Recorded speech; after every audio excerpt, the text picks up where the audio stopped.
Welcome, this is Jim, host of the Faith Influencer Podcast, where we're going to dive into discussions on faith's role in everyday life, from navigating blended families to overcoming challenges.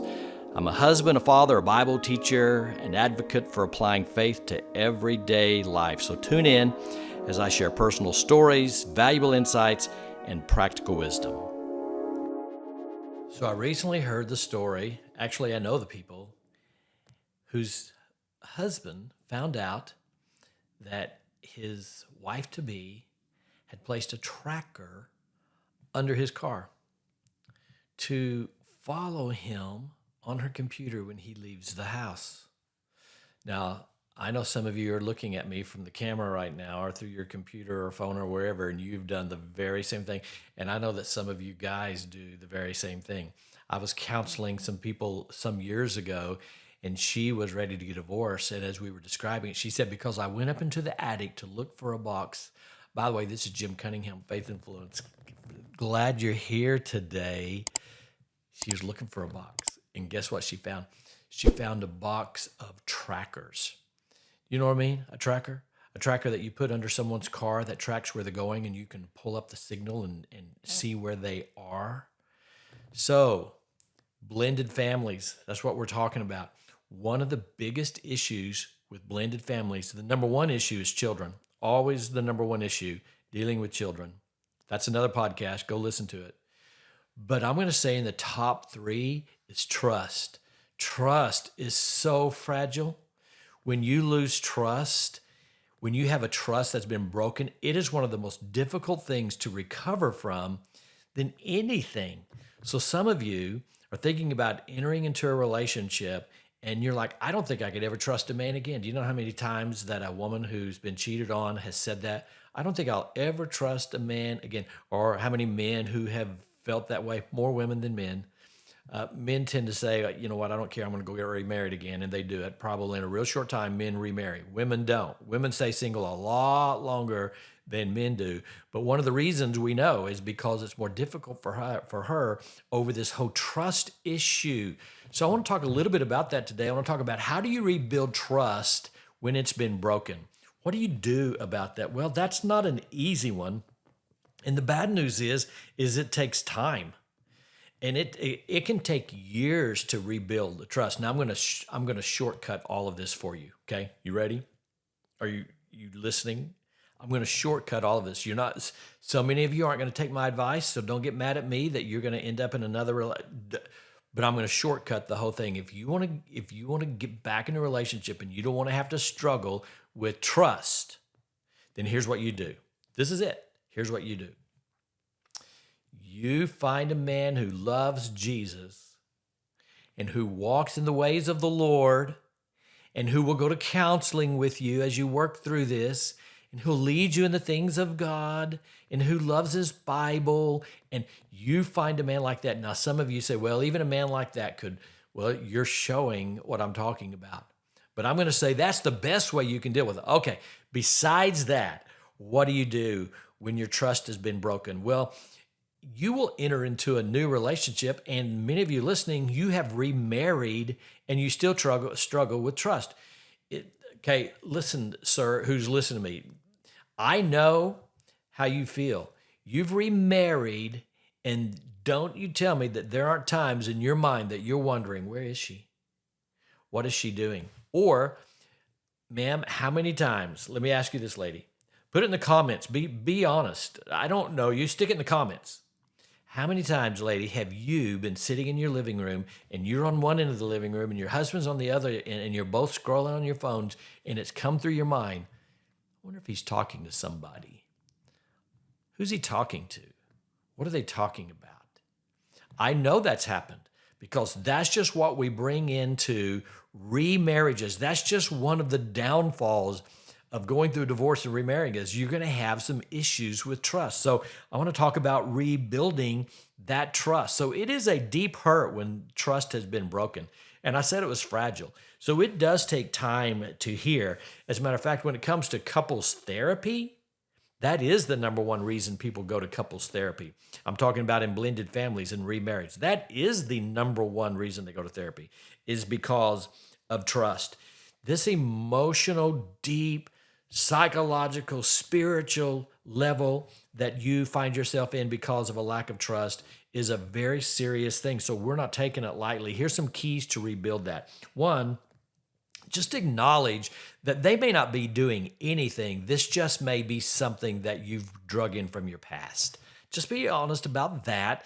It may, you may be wondering who they're talking to, or who are they scrolling the phone, you may wonder about all of that, but that doesn't mean they're doing it. So acknowledge that there's some past issues there and you're just struggling with it and they may be innocent. Do you know how many times, be honest, and some of you tell me in the comments, I want to hear this. How many of you sometimes have gotten mad at your partner over something they didn't even do, but it just came up in your imagination because that's how you were treated in a previous relationship? And so you just projected, that's what it's called. You just projected on them what you were thinking, whether they were doing it or not. You just projected it. Those are all things of mistrust. That's why I'm bringing all this up. These are all trust issues that people struggle with. So if that's you, acknowledge that you have some past issues, and that's one of the things. So here's what one lady asked me, and I want to answer this question. She said, okay, so I want to be honest, and I want to say to my husband that I have some problems with mistrust. So this is what I was thinking. This is what she told me. And I want you to please hear this, because if you're thinking of doing this at all, I'm going to tell you from my opinion, heck no, don't do what she asked me if she should do. This is what she said. She said, so I had this whole previous life, and I got a divorce, and I went crazy. I just slept around. I met people. I just went wild after I went through a divorce. And it wasn't me. That's not who I just fell apart. This is what she's saying to me. Now I found a good guy, and he's the kind of guy I can see myself being with. And I feel like I should tell him about all my past. And my response was, heck no. Don't tell him about everything you did in your past. You can be honest with him, I told her, about you had this crazy past and God has forgiven you for that, and you did things that you shouldn't have done. But this is what she was going to do. She was going to tell him about everybody and everything. No, don't go in there and start talking about all the people, all the guys, or all the girls, or all the things you did, all the wild things you did, all the crazy. Do you know why? Because that's going to create a memory in his head or in her head. And in the most inopportune times, that memory is going to pop up. That's just what they do. When you get something in your memory bank, it doesn't go away. This computer stores it. And at the wrong times, when maybe it's an intimate moment between the two of you, that's going to come to his mind. That's going to come to her mind. So don't do that. I'm just talking about being practical and smart about some stuff. Don't go back and share all of those crazy things. That's not necessary to be healed, okay? To deal with mistrust and trust, that's not necessary. Don't do that. So hopefully we answered that question if you're ever thinking of doing that. So here's the next thing I want to say. So however, even though you're not going to go back and talk about all those things that you did because you don't want to create those memories in your spouse's mind, can you at the same time be honest with each other about how you feel? Can you be honest with each other? Because one of the things I've discovered in blended families is that in blended families, sometimes we hold back honesty because we're a little gun shy because we've already been through a divorce. And so you don't want to say everything that you're feeling or everything that you would like to say because you don't want to create an issue. And so you hold back. Don't go back and relive all of the stuff that you've done. That's number one. But two, be able to be honest with one another and speak the truth in love. We say that a lot. Be able to be kind, tender-hearted, and forgiving as God is with us. That's what the Bible says. So can you have a genuine conversation with each other? Can you, and the kids are in bed, and you sit down and you say, you know what? I'm struggling. I'm struggling with trust issues, and I know it's not you. I'm just having a difficult time. And he may say, well, what are you talking about? And you may want to say, you know what? When you leave, sometimes I'm wondering where you're going. Or if you're at work, sometimes I'm wondering who you're talking to. Or if you're on your phone, I'm wondering if you're looking at someone's Facebook or Instagram or someplace that you shouldn't go. I'm struggling with that. I don't want you to relive the past, but I want you to be able to talk currently and about the future and to be honest about these kinds of things. So I'm curious, in the comments, put it in below. Are you able to be honest with your spouse and tell him those kind of things, or tell her those kind of things? And can you take it if they do tell you that? Come on, guy, can you take it if your wife said, I'm wondering about those kind of things? Are you going to blow up? Or are you going to act like she's stupid? Or are you going to be sympathetic and say, baby, I know why you're feeling that. That's just something that comes when we remarry or you've been through a divorce. It's normal. It's natural. And you're patient with her. I hope that's your response. It ought to be your response.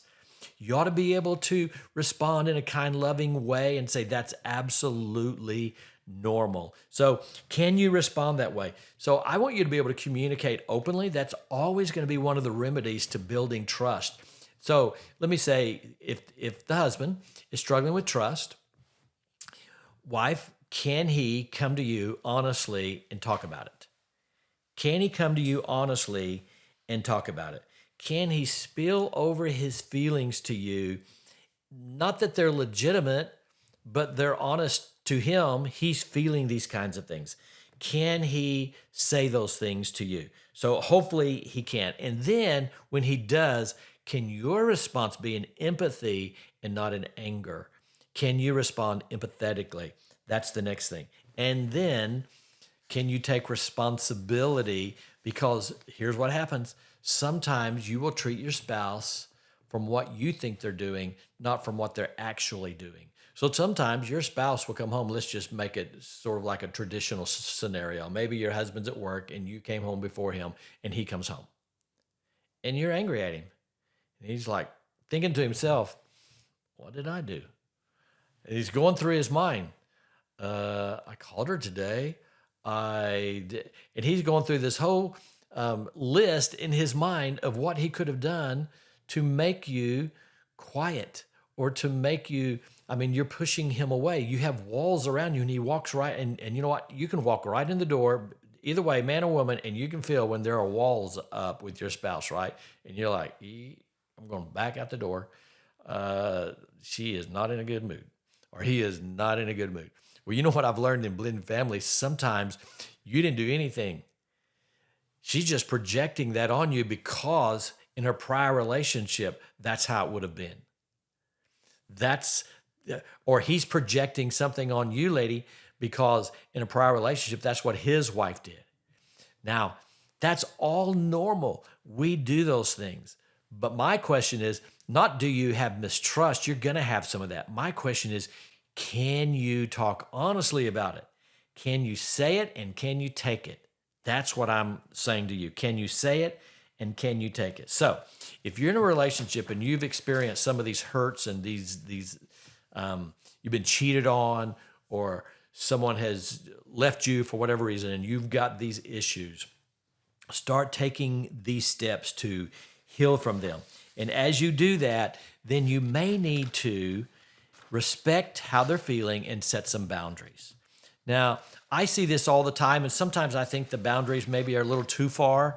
Maybe you're asking a little too much, but at the same time, you got to be sympathetic with each other. You say, what am I talking about? Boundaries. Well, maybe you set this boundary where you have this rule. And I actually like this rule personally. Maybe you have a rule where you say, you know what?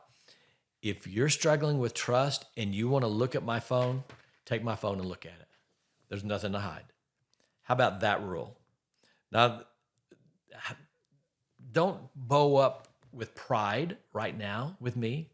I'm talking about we're making a relationship work.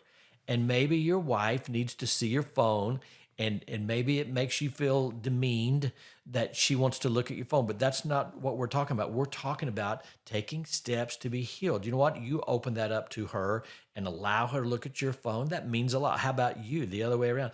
Can your husband come to you and say, baby, I'm struck. This trust thing is, and you say, here, take my phone, look at it. Just scroll through it. Look, don't be mean about it. Just allow it. Maybe that's a necessary boundary that you're open to each other. We're not hiding stuff. There's nothing hidden.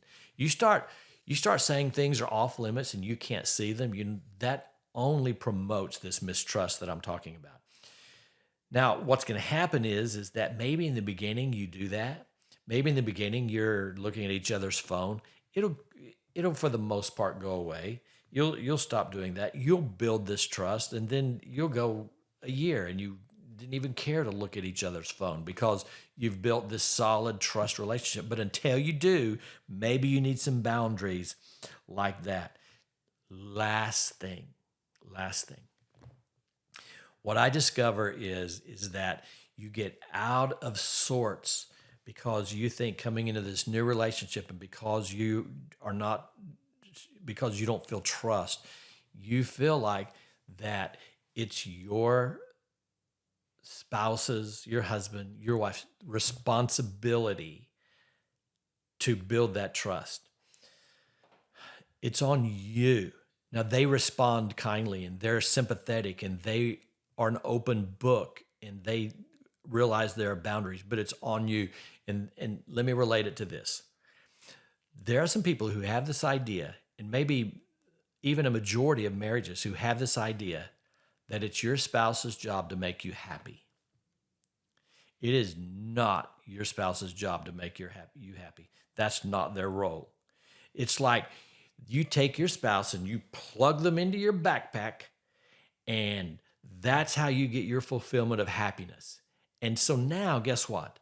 Not only are they responsible for living their life, now they're responsible for providing happiness for your life. No, they're not. Who gave you that idea that it's their job to make you happy? It's not.